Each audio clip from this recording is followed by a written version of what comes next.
क्या आप भी अलीगढ़ मुस्लिम यूनिवर्सिटी से बीटेक करना चाहते हैं? अगर आपका आंसर है यस, तो भैया इस वीडियो को देखे बिना मत जाना, इसे बिल्कुल भी स्किप मत करना। अगर मैं बात करूं एएमयू बीटेक एंट्रेंस की, तो भाई इसके लिए जो सबसे जबरदस्त बुक मार्केट में है वो है आपका एएमयू कैप्सूल। एएमयू कैप्सूल ऐसी किताब है जिसमें आपको चैप्टर वाइज 14 साल के प्रीवियस क्वेश्चंस मिल जाते हैं, उनका वीडियो सोल्यूशन मिल जाता है, साथ में 5 मॉक टेस्ट मिलता है और डिटेल एनालिसिस वीडियो भी मिलती है। अगर आप किसी भी बुक को लेना चाह रहे हो एएमयू बीटेक के लिए, तो वो सबसे जरूरी बुक में से एक है आपका एएमयू कैप्सूल। इसे एसटीबीजी के स्टार फैकल्टी ने बनाया है और उसके वीडियो को हम लोगों ने काफी मेहनत के साथ शूट किया है। जो हमारी चैप्टर वाइज पीवाईक्यू की बुक है, उससे पढ़ के बहुत सारे बच्चों ने टॉप 100 में रैंक फोड़ा है। तो जहां तक मेरा मानना यही है कि अगर आप एएमयू बीटेक को बहुत ईजी वे में, बहुत कम टाइम में अगर क्रैक करना चाहते हैं, तो भैया एएमयू कैप्सूल आपके लिए बेस्ट किताब होने वाली है। हेलो ऑल, आज के वीडियो में हम डिस्कस करने जा रहे हैं 3D ज्योमेट्री के पीवाईक्यूज। और वीडियो शुरू करने से पहले मैं आपको इसके इंपॉर्टेंट एरियाज बता दूं। तो सबसे पहले आपको डायरेक्शन रेशियोज, डायरेक्शन कोसाइंस क्या होता है, इन सब के बारे में पता रहना चाहिए। फिर आपको लाइन का वेक्टर फॉर्म और कार्टेशियन फॉर्म पता रहना चाहिए। एक एक टर्म क्या रिप्रेजेंट करता है वो मीनिंग आपको पता रहना चाहिए। कई बार आपको वेक्टर से कार्टेशियन फॉर्म, कई बार कार्टेशियन से वेक्टर फॉर्म में कन्वर्जन क्वेश्चन को ईजी कर देता है। दूसरा, आपको शॉर्टेस्ट डिस्टेंस बिटवीन लाइंस, फिर से फुट ऑफ परपेंडिकुलर किसी पॉइंट का किसी लाइन में निकालना, इमेज निकालना, इस तरीके के क्वेश्चंस काफ़ी आते हैं। प्लेन्स की बात करें तो अगेन किसी पॉइंट का प्लेन में इमेज निकालना, प्लेन के ऊपर फुट ऑफ परपेंडिकुलर निकालना, दो प्लेन्स का बाइसेक्टर निकालना, इस टाइप की चीजें पूछी जाती है। क्वेश्चन नंबर 1 है यहाँ पे, the shortest distance between the lines 2x plus Y plus Z equal to 1, 3x plus Y plus 2z equal to 2 and x equal to Y equal to Z is.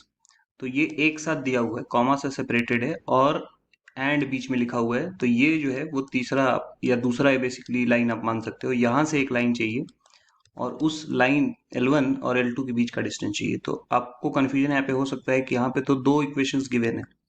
तो basically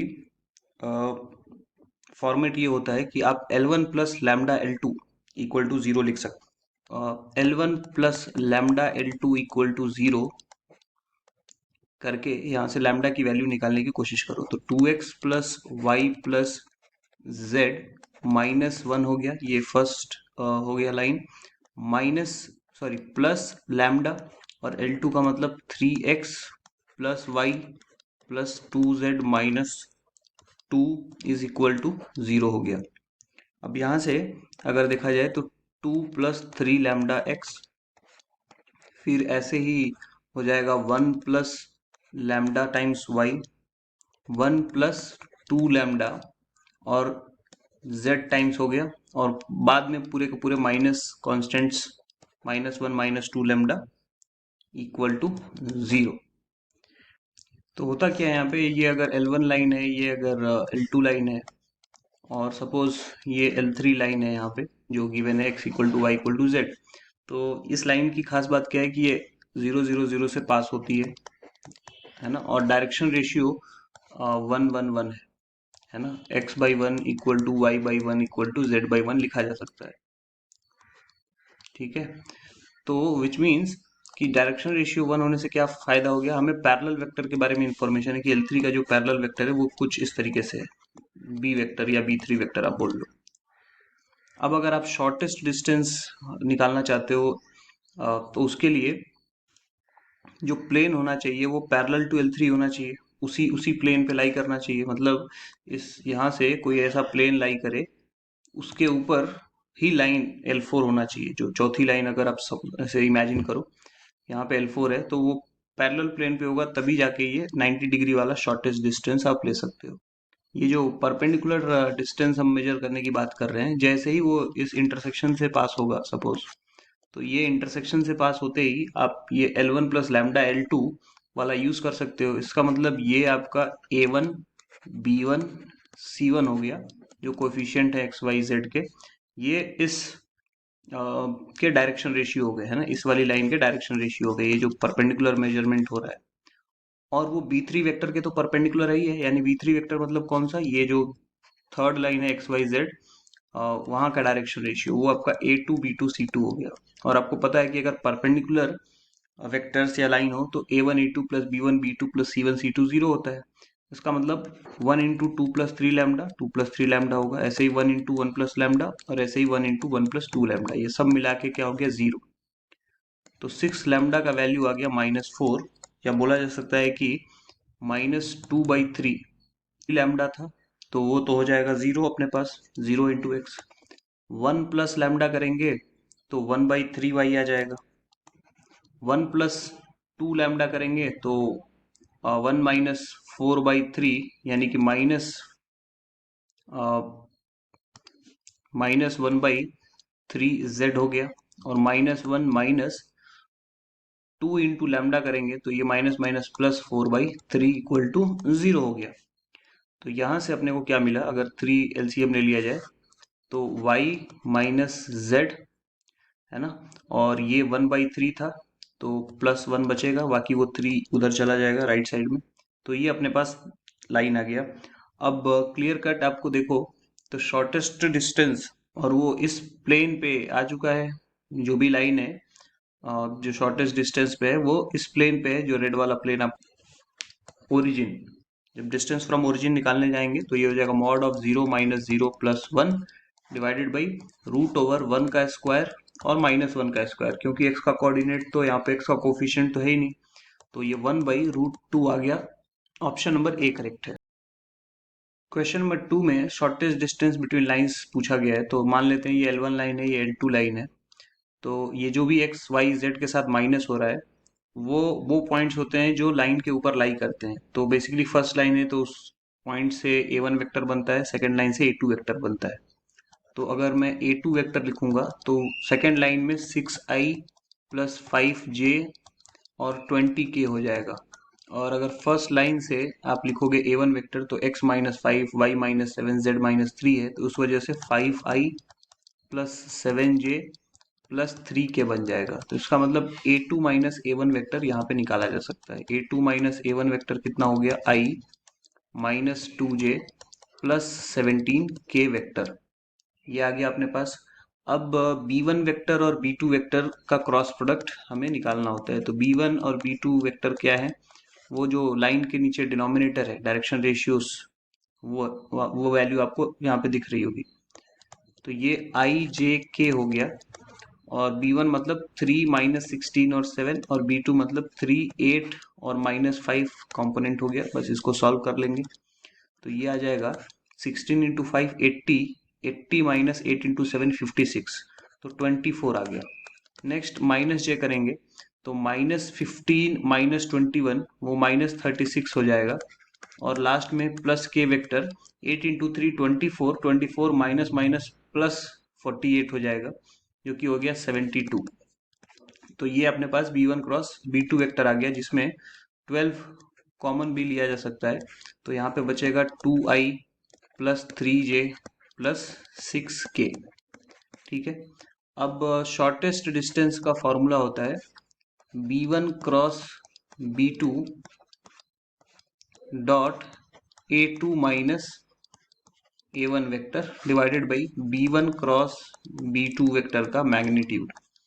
तो इस फॉर्मूले में हम लोग रख देंगे, तो B1 cross B2 dot A2 - A1 लेंगे तो सबसे पहले तो वहाँ पे 12 आ ही जाएगा, बाकी 2i है और A2 - A1 में सिर्फ i है, तो यहाँ पे 2 आया पहला कंपोनेंट। फिर B1 क्रॉस B2 में 3j है, वहाँ A2 - A1 में -2 है, तो इस वजह से -6 हो गया, और 6 × 17 102 हो गया अपने पास।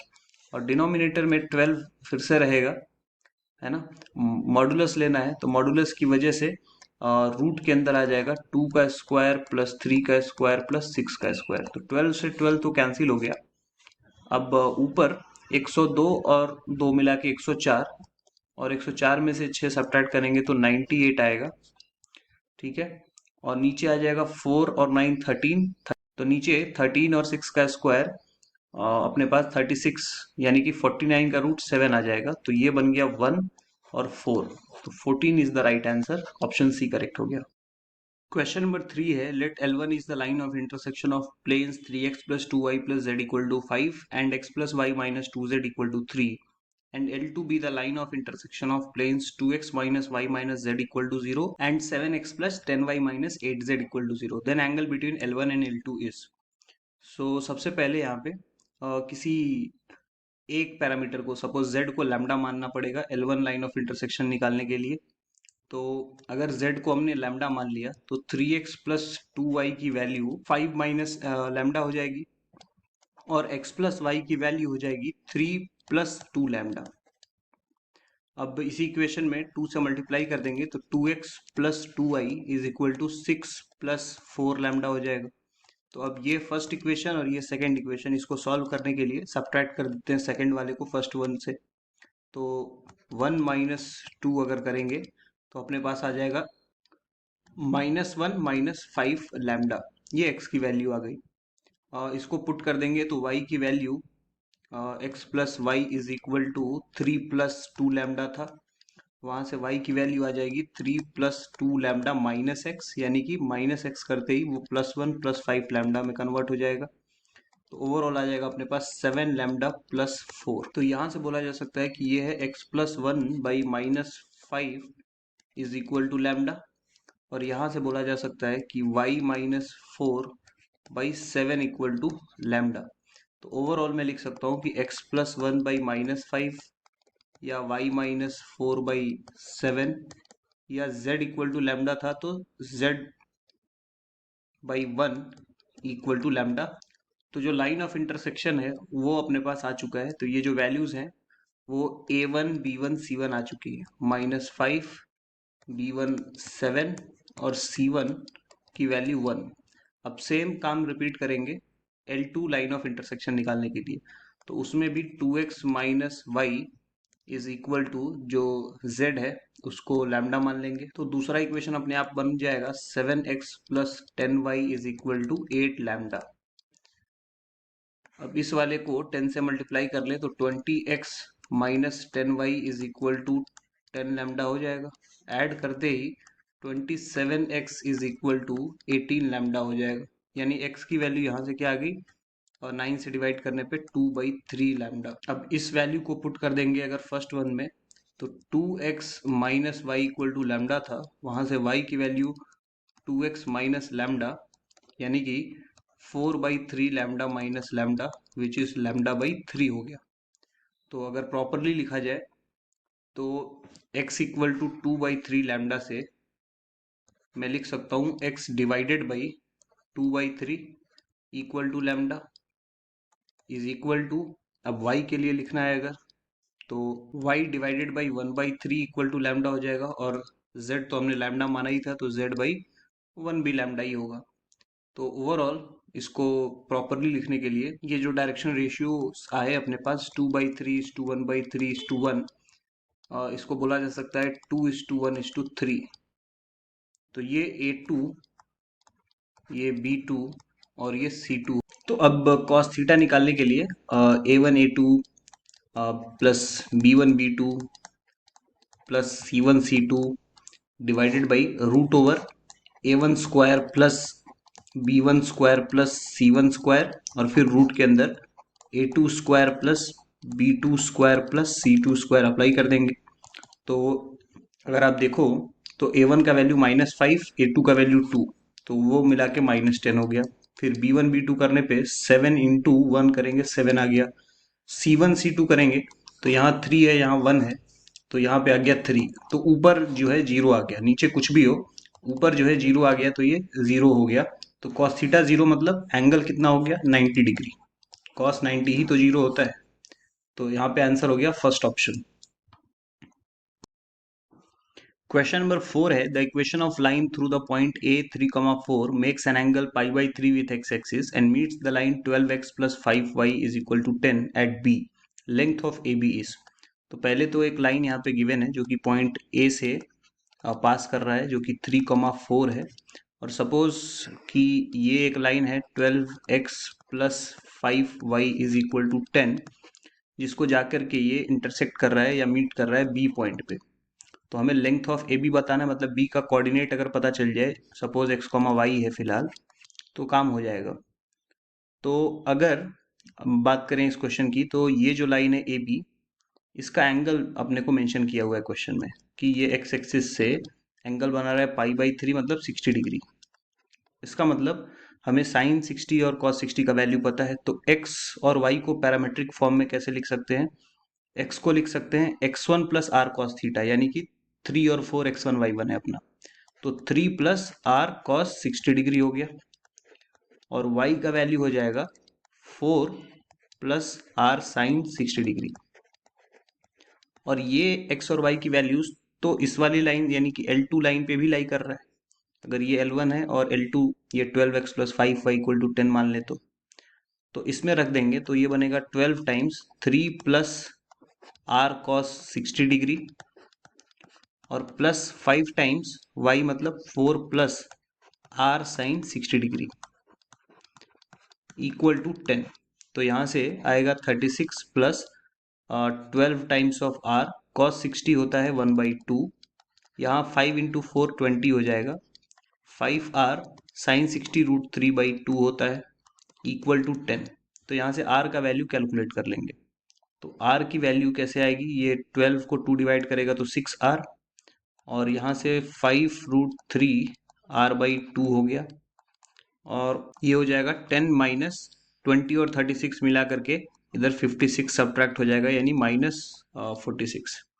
तो r को कॉमन ले लेंगे तो क्या आ जाएगा अपने पास? r कॉमन लेने पे 6 plus 5 root 3/2 is equal to minus 46। तो r की वैल्यू यहाँ पे हो जाएगी, ये माइनस 92 होगा, और ये 12 प्लस 5 रूट 3 इधर आ जाएगा एलसीएम लेने के बाद। तो r की वैल्यू आ चुकी है, मतलब आपको xy की वैल्यू मिल चुकी। तो अगर आप ध्यान से देखो तो जो ए बी डिस्टेंस होगा वो ए बी डिस्टेंस क्या होगा? x माइनस 3 का whole square plus y minus 4 का होल स्क्वायर और उसका रूट, ठीक है। और उसका स्क्वायर रूट लेने का मतलब क्या है कि x माइनस 3 इस एक्सप्रेशन से आपको दिख रहा होगा कि r cos 60 है, तो रूट के अंदर r स्क्वायर और cos 60 यानी 1/2 का स्क्वायर जो कि 1/4 प्लस y माइनस 4 यहाँ से लिखेंगे तो r साइन 60 का स्क्वायर, यानी r स्क्वायर साइन 60 का स्क्वायर मतलब रूट 3/2 का स्क्वायर जो कि हो जाएगा 3/4। तो इसका मतलब ये अंदर ही अंदर क्या बन गया? r²/4 प्लस 3r²/4 ओवरऑल आ गया अपने पास r² का रूट जो कि इक्वल है r के ही बराबर। और r तो एक लेंथ है, एक डिस्टेंस है, तो हम लोग यहाँ पे यूजुअली मॉड r की बात करते हैं। लेंथ AB की बात करेंगे तो AB का वैल्यू कितना आ गया? AB का वैल्यू आ गया 92/12 प्लस 5 रूट 3, यानी option number D. Question number 5 है, if alpha comma beta is the foot of perpendicular from x1 y1 to the line lx plus my plus n equal to 0 then. तो यहाँ पे basically alpha beta निकालने का जो तरीका है वो यहाँ पे डिस्कस करना रहता है। डायरेक्ट फॉर्मूला है कि अगर आपके पास x1 y1 पॉइंट है और उस पॉइंट का foot of perpendicular suppose m का कोऑर्डिनेट आपको चाहिए, और ये लाइन है lx plus my plus n is equal to 0, तो आपसे या तो फुट ऑफ परपेंडिकुलर पूछा जाता है या तो यहाँ पे इमेज पूछा जाता है, ठीक है। तो अगर foot of perpendicular alpha beta है तो जो लिखने का तरीका होता है वो ये होता है कि अल्फा माइनस x1, ठीक है, डिवाइडेड बाई x का जो भी कोफिशिएंट है वो उसके नीचे, फिर नेक्स्ट वाला कोऑर्डिनेट लिखते हैं बीटा, बीटा माइनस y1 करते हैं, y का कोफिशिएंट उसके नीचे लिखते हैं m, और फुट ऑफ परपेंडिकुलर में सिर्फ यहाँ पे माइनस लिखते हैं, और ये जो x1 y1 है उसको लाइन के इक्वेशन में x और y की जगह रख देते हैं, यानी lx1 plus my1 plus n हो जाता है, और divided by l² plus m² रहता है बिना स्क्वायर रूट के। तो जहां जहां पे ये स्क्वायर्स नहीं है वो तो पहले ही कैंसिल हो गए, दो ऑप्शंस। कि अगर लेफ्ट साइड में अल्फा माइनस x1 है तो उसको माइनस कॉमन लेके x1 माइनस अल्फा लिखा जा सकता है बाई l, और इसको y1 माइनस बीटा लिखा जा सकता है बाई m। वो जो माइनस था वो एडजस्ट हो गया, ठीक है। तब बिना माइनस के आप लिख सकते हो इधर कि lx1 plus my1 plus n divided by l² plus m², ठीक बात है। अगर यहीं पे Q का इमेज निकालना होता, ये P का इमेज Q पॉइंट निकालना होता, तो P का कोऑर्डिनेट जो भी आप एज्यूम करते वो अल्फा बीटा की जगह पे आ जाता, और राइट साइड में एक यहाँ पे -2 लगा रहता है, ये जो ऊपर माइनस लिखा है मैंने वहां पे माइनस की जगह -2 होता। तो इस वाले एक्सप्रेशन में, फर्स्ट वाले एक्सप्रेशन में आप अल्फा बीटा की जगह पे क्यू का कोऑर्डिनेट लिख सकते हो कुछ भी एच कॉमा के, और माइनस की जगह पे -2, तो वो इमेज के लिए एक्सप्रेशन दे देगा आपको। तो फिलहाल यहाँ पे जो ऑप्शन आया है वो मैच कर रहा है ए ऑप्शन से, क्योंकि वैसे भी यहाँ L² M² नहीं होता है।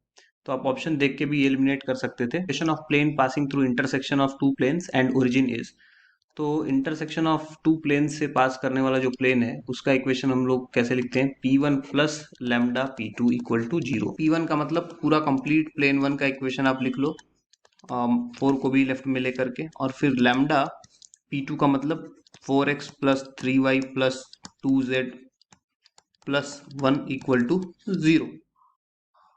अब इंटरसेक्शन से बहुत सारे प्लेन्स पास करेंगे, लेकिन उनमें से एक ही प्लेन होगा जो ओरिजिन से पास करेगा, और उसको निकालने के लिए अब आप x equal to Y equal to z equal to 0 इसमें पुट कर दो। तो ये आपको क्या देगा, -4 प्लस लैम्डा इक्वल टू 0।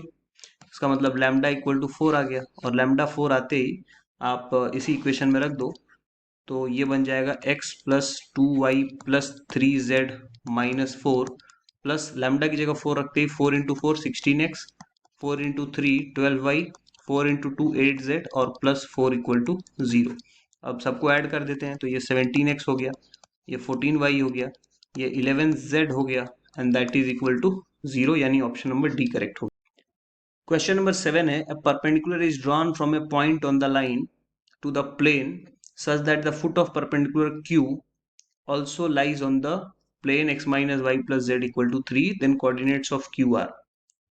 तो यहाँ पे ये बोला जा रहा है कि एक लाइन है ना, इस तरीके से सपोज एक लाइन है जिसका पैरेलल वेक्टर भी लिखा जा सकता है, और ये लाइन पास कर रहा है एक पर्टिकुलर पॉइंट से 1, -1, 0, है ना। ये जो x माइनस होता है वही पॉइंट होता है जहाँ से लाइन पास कर रहा है। तो x-1 लिखा है मतलब 1 से पास कर रहा है। y माइनस ऑफ -1 लिख सकते हैं इस y+1 को, और z को z-0। तो ये एक पॉइंट है जहाँ से लाइन पास कर रहा है। अब बोला ये जा रहा है कि ये perpendicular is drawn from A point on this line. अब पता नहीं कौन से पॉइंट को लेकर के, सपोज P पॉइंट है, इस प्लेन के ऊपर एक परपेंडिकुलर ड्रॉप किया गया, ठीक है। सपोज ये पॉइंट M है, या यहाँ पे तो नाम दे ही दिया गया है, such that the foot of perpendicular Q also lies on another plane. अब ये जो फुट ऑफ परपेंडिकुलर है ये किसी और प्लेन पे भी लाई कर रहा है। सपोज एक इस तरीके से कुछ प्लेन एज्यूम कर लेते हैं कि ये भी एक प्लेन है, तो ये P1 प्लेन है और ये P2 प्लेन है, तो Q का कोऑर्डिनेट पूछा जा रहा है। तो ठीक बात है, पहले तो P पॉइंट का कोऑर्डिनेट हम लोग लिख लेते हैं। उस लाइन के ऊपर P पॉइंट का कोऑर्डिनेट कैसे लिखा जाएगा, ये जो भी एक्सप्रेशन दिया है x minus 1/2 is equal to y plus 1/-1 is equal to z/1, इसको लैम्डा ले लेते हैं। तो यहाँ से x का वैल्यू हो जाएगा 2 लैम्डा प्लस 1, y का वैल्यू हो जाएगा माइनस लैम्डा माइनस 1, और z का वैल्यू हो जाएगा लैम्डा। फुट ऑफ परपेंडिकुलर चाहिए प्लेन जिसका equation ax plus B Y plus c z equal to d करके दिया हुआ है। वो हो जाता है x माइनस x1/a, है ना। अगर ये प्लेन का इक्वेशन ऐसे ax plus B Y plus c z is equal to d given है, तो उस केस में लिखा जाता है फिर y minus y1/b is equal to z minus z1/c is equal to minus of ax1 plus by1 plus cz1, इस तरीके से divided by a² plus b² plus c²। ठीक है, तो यहाँ पे इसको अप्लाई कर देते हैं टू गेट Q का जो पॉइंट का कोऑर्डिनेट है उसको फाइंड करने के लिए, क्योंकि x1 y1 z1 जो पॉइंट P है वो तो x y z के फॉर्म में हम लोग एज्यूम कर सकते हैं यहाँ पे। तो अब मैं अप्लाई करने जा रहा हूँ, ये बेसिकली एक्स वाई जेड जो लिखा है यही x1 y1 z1 है। असली में आप देखो तो ये x1 y1 z1 है, तो है ना। For point P x y z को हम लोगों ने x1 y1 z1 बोल दिया। अब अगर ये फॉर्मूला अप्लाई करें तो अपने पास क्या आएगा, x माइनस x1 का मतलब -2 लैम्डा माइनस 1 बाई ए का मतलब तो 1 है यहाँ पे। फिर ऐसे ही हो जाएगा y माइनस करते ही यहाँ पे लैम्डा प्लस 1 हो जाएगा, और नीचे b का वैल्यू भी 1 है। ऐसे ही z में z-1 करते z1 करते ही z माइनस लैम्डा बाई 1 हो जाएगा। और इस साइड पे माइनस अगर आपने पुट कर दिया एक्स वाई जेड की जगह पे ये वैल्यूज, तो 2 lambda minus lambda lambda cut जाएगा, तो 2 लैम्डा बचेगा। 2 लैम्डा +1 और -1 कैंसिल होके वो 3 आ चुका रहेगा लेफ्ट में। यहाँ पे फॉर्मूले में आप ध्यान रखो, ये ax plus B Y plus C Z1 के बाद ये इक्वल टू जो d था वो भी यहाँ पे रहेगा -d के फॉर्म में, है ना। तो अब ये एक्सप्रेशन आ चुके हैं, डिवाइडेड बाई 1² प्लस 1² प्लस 1² यानी कि यहाँ पे 3 आ चुका है। तो इसका मतलब q का अगर x कोऑर्डिनेट लिखना है तो x कोऑर्डिनेट हो जाएगा 2 lambda plus 1 minus 2 lambda minus 3/3। तो अगर आप इसको सिंप्लीफाई करो तो ये हो जाएगा 6 lambda plus 3 minus 2 lambda plus 3/3। तो ओवरऑल 4 लैम्डा बाई 3 प्लस 2 हो जाएगा। ठीक है, ये एक्स कोऑर्डिनेट आ गया। अब ऑप्शन से भी अगर आप देखो तो y कोऑर्डिनेट तो 0 ही है, तो ये पूरा का पूरा चीज आप 0 बोल सकते हो। इसमें y की जगह 0 रख के सॉल्व कर सकते हो। तो y की जगह पे 0 रखेंगे तो lambda plus 1/1 is equal to -2 lambda और प्लस 3/3 हो जाएगा। अगर इसको सॉल्व कर लिया जाए तो 3 lambda plus 3 is equal to -2 lambda plus 3 यानी 5 लैम्डा इक्वल टू 0, यानी लैम्डा ही 0 आ गया। और अगर लैम्डा 0 आ गया तो इसका मतलब क्या कि अब आप राइट साइड वाले टर्म को, अगर ये जो बॉक्स में मैंने शो किया है वो -3/3 -1 और एक बाहर माइनस है 1 हो चुका होगा, तो बनेगा सिर्फ x minus 1/1 is equal to y plus 1/1 is equal to z is equal to 1, ऐसा बन जाएगा। जिसकी वजह से x का वैल्यू हो जाएगा 2, y का वैल्यू हो जाएगा 0 और z का वैल्यू हो जाएगा 1। तो 2 0 1 यानी ऑप्शन बी करेक्ट हो गया। क्वेश्चन 8 है, the line x by k equal to y by 2 equal to z by -12 makes an isosceles triangle with the planes if value of k is. तो यहाँ पे दो प्लेन है, अगर आप रफ डायग्राम से समझने की कोशिश करो तो इस तरीके से अगर आपके पास दो प्लेन है तो ये जो लाइन है आइसोसेलेस ट्रायंगल इन प्लेन से बना रही है। इसका मतलब क्या है कि जरूर इन प्लेन्स का अगर आप बाइसेक्टर प्लेन देखो, अगर आपने उसके ऊपर या उसके पैरेलल कोई लाइन एज्यूम किया तो आप देखो इस लाइन से आप आराम से आइसोसेलेस ट्रायंगल के बारे में सोच सकते हो। कैसे? इस लाइन के ऊपर कोई भी पॉइंट लेकर के आप ऐसे अगर ड्रॉ करते हो ट्रायंगल, बेसिकली हमें दोनों प्लेन्स का बाइसेक्टर लिखना पड़ेगा पहले, चाहे वो एक्यूट एंगल हो या ऑब्ट्यूज एंगल बाइसेक्टर। तो पहले लिख लेते हैं 2x plus Y plus 3z minus 1 divided by root के अंदर 2 का स्क्वायर 1 का स्क्वायर और 3 का square equal to plus minus हम लोग लिखते हैं, इधर भी हो जाएगा x plus 2y minus 3z minus 1 divided by root के अंदर हो जाएगा 1 का स्क्वायर प्लस 2 का स्क्वायर प्लस -3 का स्क्वायर। तो अगर बात करें इक्वेशन की तो ये बन चुका है 2x plus Y plus 3z minus 1 divided by 4 1 5 5 और 9 14 रूट ओवर 14 हो गया। और इधर plus minus x plus 2y minus 3z minus 1 इधर भी रूट ओवर 14 हो जाएगा, तो ये तो कैंसिल हो गया। अब प्लस साइन लेके अगर सॉल्व करें तो ये बनेगा x माइनस वाई और प्लस 6z इक्वल टू 0, और अगर माइनस साइन लेके सॉल्व करें तो ये बन जाएगा 3x माइनस नहीं, ये प्लस हो चुका होगा तब प्लस 3y हो जाएगा, प्लस 3y और -2 इक्वल टू 0। z वाला टर्म कैंसिल हो गया, जबकि जो लाइन है उसमें z का टर्म तो है। इसका मतलब ये ऑप्शन तो आप एलिमिनेट कर दो, ये वाला लेके आप आगे बढ़ो। तो x और y और z के कोफिशिएंट यहाँ पे कंपेयर कर सकते हैं। अगर आप देखोगे coefficient of x and y का जो रेशियो है वो है 1/-1। ठीक है, वैसे ही इसमें भी आप अप्लाई कर दो 1/k डिवाइडेड बाई 1/2, ये -1 के इक्वल होना चाहिए, तो 2/k -1 हो गया, यानी कि k का वैल्यू -2 आ गया। तो ऑप्शन नंबर बी करेक्ट है। क्वेश्चन नंबर 9 है, a plane meets coordinate axis in ABC such that centroid of triangle ABC is point ABC, then equation of plane is. तो सबसे पहले यहाँ पे अगर ये XYZ एक्सिस है और एक प्लेन मान लेते हैं इस तरीके से कट कर रहा है XYZ को ABC पॉइंट पे। ठीक है, ये अपना x एक्सिस हो गया, ये y हो गया, ये z हो गया, और उसका सेंट्रॉइड कहीं पे होगा यहाँ पे G। तो A पॉइंट का कोऑर्डिनेट a,0 0 होगा, B का कोऑर्डिनेट 0, B, 0 होगा, और C पॉइंट का कोऑर्डिनेट 0, 0, C होगा। और G का मान लेते हैं अभी सेंट्रॉइड है, सेंट्रॉइड का पॉइंट है तो अभी उसको मान लेते हैं कुछ अल्फा बीटा गामा, ठीक है, अल्फा बीटा गामा। तो intercept form of the plane का इक्वेशन तो यही है कि x by a plus y by b plus z by c is equal to 1 हो, ठीक है। बट यहाँ पे एक समस्या क्या है कि centroid of the triangle A B C दे दिया है। तो अब जो अल्फा बीटा गामा है ना, यहाँ पे उसने जानबूझ के कंफ्यूज करने के लिए ऐसा किया है। ये अल्फा बीटा गामा नहीं दे करके उसने क्या किया कि यहीं पे ए बी सी दे दिया है। तो अब अगर सेंट्रॉइड को कोई ए बी सी कोऑर्डिनेट दे दे तो उसके लिए फिर ये इंटरसेप्ट फॉर्म गलत हो जाएगा, क्योंकि this is true for a B c intercept, x y z पे उतना इंटरसेप्ट कट हो रहा है तब है।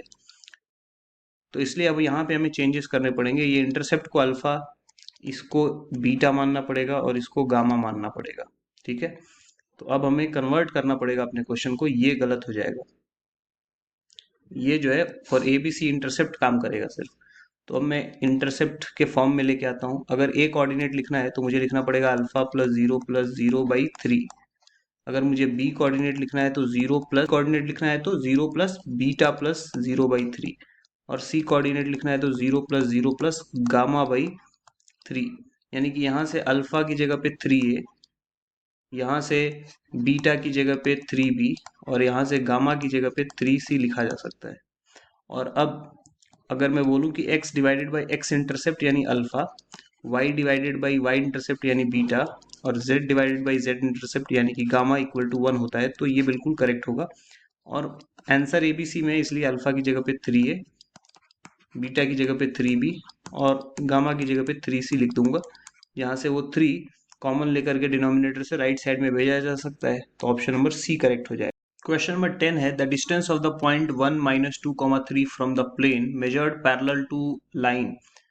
तो यहाँ पे एक पॉइंट है सपोज 1 माइनस 2 3, और यहाँ पे एक प्लेन है, लेकिन परपेंडिकुलर डिस्टेंस नहीं मेजर करना है। वो मेजर करना रहता तो आसान होता, ठीक है। ये इक्वल टू 5 दिया है, तो जो मेजरमेंट करना है वो इस तरीके से डिस्टेंस मेजर करना है सच दैट कि एक लाइन गिवन है उसके पैरेलल हो जाए। तो इसलिए उसका पैरेलल वेक्टर, ये जो लाइन है ना आर वेक्टर करके, ये एक लाइन का इक्वेशन है, उसका पैरेलल वेक्टर हमेशा टी के साथ लिखा रहता है। तो मतलब ये कि ये 2i plus 3j minus 6k के हिसाब से ही आपको यहाँ पे मेजरमेंट करना है। तो इस लाइन के ऊपर अगर मुझे कोई पॉइंट लेना होता, तो मान लेते हैं कि यही लाइन L है, तो उस लाइन के ऊपर पॉइंट Q है ना, ये जो है यही लाइन L है, तो उसका पैरेलल वेक्टर ये रहा, हम उसी लाइन के अलोंग मेजर कर रहे हैं। तो अगर Q पॉइंट लिखना हो तो कैसे लिखेंगे, उसके लिए पहले इसको वेक्टर फॉर्म में कन्वर्ट करता हूँ, वेक्टर को कार्टेशियन में कन्वर्ट करता हूँ बेसिकली।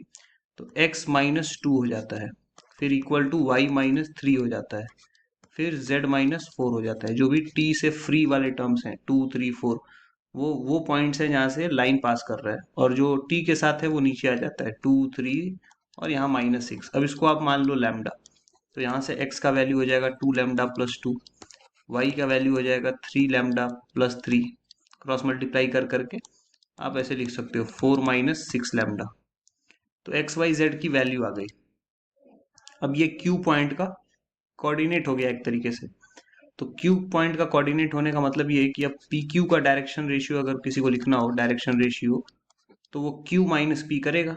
तो क्यू माइनस पी करने पे 2 लैम्डा प्लस 2 माइनस 1 हो जाएगा, तो 2 लैम्डा प्लस 1 बचा। फिर ऐसे ही 3 लैम्डा प्लस 3 में से माइनस ऑफ माइनस 2 करेगा, तो ये 3 लैम्डा प्लस 5 हो जाएगा। और 4 माइनस 6 लैम्डा में से 3 सब्ट्रैक्ट करेंगे तो 1 माइनस 6 लैम्डा बचेगा। ये तो direction ratio P Q vector का हो गया है ना, पी क्यू वेक्टर का। तो जो पी क्यू वेक्टर का डायरेक्शन रेशियो होगा वो, और जो पैरेलल वेक्टर है बी वेक्टर, वो प्रोपोर्शनल होना चाहिए, ठीक है। मतलब ये कि 2 लैम्डा प्लस 1 बाई 2 की वैल्यू 3 लैम्डा प्लस 5 बाई 3 की वैल्यू के बराबर होगी। तो सॉल्व कर लेते हैं, ये हो जाएगा 6 lambda plus 3 equals 6 lambda plus 10। अब ये जो एक्स वाई जेड पॉइंट आया, ये तो लाइन के ऊपर एक जनरल पॉइंट है, बट अब वो प्लेन के ऊपर भी लाई कर रहा है, तो उसको सेटिस्फाई करेगा। तो इसका मतलब आप उसमें पुट कर दो, तो 2 lambda plus 2 minus 3 lambda minus 3 और प्लस 4 माइनस 6 लैम्डा की वैल्यू हो जाएगी 5। तो यहाँ से ओवरऑल अगर बात करें तो 2 और 4 6 6 माइनस 3 इधर 3 बचेगा और 5 को भी लेफ्ट में लेके आ जाते हैं तो 3 माइनस 5, और बाकी सबको राइट में भेजें तो 6 लैम्डा 3 लैम्डा 9 माइनस 2 7 लैम्डा बचेगा, मतलब लैम्डा की वैल्यू आ गई -2/7। और अगर ऐसा है तो Q का कोऑर्डिनेट भी अपने को मिल जाएगा। क्या क्या पॉइंट्स हैं, x बराबर 2 लैम्डा प्लस 2 यानी -4/7 प्लस 2 हो गया, y is equal to 3 lambda मतलब -6/7 प्लस 3 हो गया, और z बराबर 4 माइनस 6 लैम्डा, तो minus minus plus 6 times of lambda 12/7 ऐसे आने लगा। तो ये 7 इंटू 2 14 होगा, 14 माइनस 4 10/7 आ गया, 21 माइनस 6 15/7 आ गया, और यहाँ 28 और 12 40/7 हो जाएगा एलसीएम वगैरह लेने पे। तो कोऑर्डिनेट्स आ गए, अब आप डिस्टेंस निकाल लो। पी क्यू डिस्टेंस क्या हो जाएगा, P Q will be root के अंदर 10/7 माइनस 1 का whole square plus 15/7 minus minus plus 2 हो जाएगा उसका स्क्वायर, और प्लस 40/7 माइनस 3 का होल स्क्वायर। जब आप ये कैलकुलेट करोगे तो क्या मिलेगा, 10/7 माइनस 1 का मतलब 10 माइनस 7 हो जाएगा, यानी कि 3 का स्क्वायर 9 9/49 बन गया। अगले वाले में 7 और 2 14 14 और 15 29 का स्क्वायर बाई 49 हो जाएगा, 29 का स्क्वायर बाई 49। और अगले वाले में फिर से 29 का स्क्वायर बाई 29 नहीं, इस बार 19 का स्क्वायर बाई 49 हो जाएगा। ठीक है, तो 7 तो बाहर आ ही गया, और चाहे आंसर कुछ भी है, ऊपर वाला जो नंबर है वो आप देखो किसी से भी मैच तो नहीं करेगा। फर्स्ट वाला 1 है तो ऊपर 49 तो ऐड करने पे नहीं आएगा, ना ही 2 आएगा ना 3 आएगा, तो इसका मतलब यहाँ पे आंसर मैच नहीं कर रहा है। तो कोई ना कोई यहाँ पे जरूर डेटा में मिस प्रिंटिंग रहा होगा, बट प्रोसेस वाइज यही है कि जब भी आपको डिस्टेंस ऑफ पॉइंट मेजर करना हो parallel to some other line, तो आप सबसे पहले जो गिवन लाइन है उस पे कोई रैंडम पॉइंट आप निकाल लो क्यों। अब वो रैंडम पॉइंट प्लेन पे भी होगा अगर आपको उस प्लेन तक का डिस्टेंस मेजर करना है ना, और उसमें रख दोगे तो लैम्डा की वैल्यू निकल आएगी, और फिर लैम्डा रखते ही आपको कोऑर्डिनेट्स मिल जाएंगे, कोऑर्डिनेट्स मिलने के बाद आप डिस्टेंस फॉर्मूला लगा लो। तो यही रहा इस क्वेश्चन का कॉन्सेप्ट। क्वेश्चन नंबर 11 है यहाँ पे, the point 2,3 undergoes following 3 transformation successively. Reflection है, ट्रांसलेशन है, फिर रोटेशन है। तो पहले line y equal to x draw कर लेते हैं, ये रहा अपना y equal to x line. अगर यहाँ पे x पे मैंने 2 ले लिया तो ऑटोमेटिकली y पे ये 2 हो जाएगा, तो ये जो है वो आपका 2,2 पॉइंट हो गया। जबकि यहाँ पे बोला गया है 2,3 इसके जस्ट ऊपर होगा, ये पॉइंट है P। तो अगर वो 2,3 है तो definitely y equal to x में उसका जो इमेज होगा या रिफ्लेक्शन होगा वो इस साइड होगा। ठीक है, तो इधर आने की वजह से अब ये 3 हो गया, 2,3 था ना ये पॉइंट P जो है वो क्या है 2,3 है, यानी x का कोऑर्डिनेट 2 y का कोऑर्डिनेट 3। अब x का 3 हो जाएगा और y का कोऑर्डिनेट कितना हो जाएगा 2 हो जाएगा, तो ये पॉइंट इधर आ चुका है।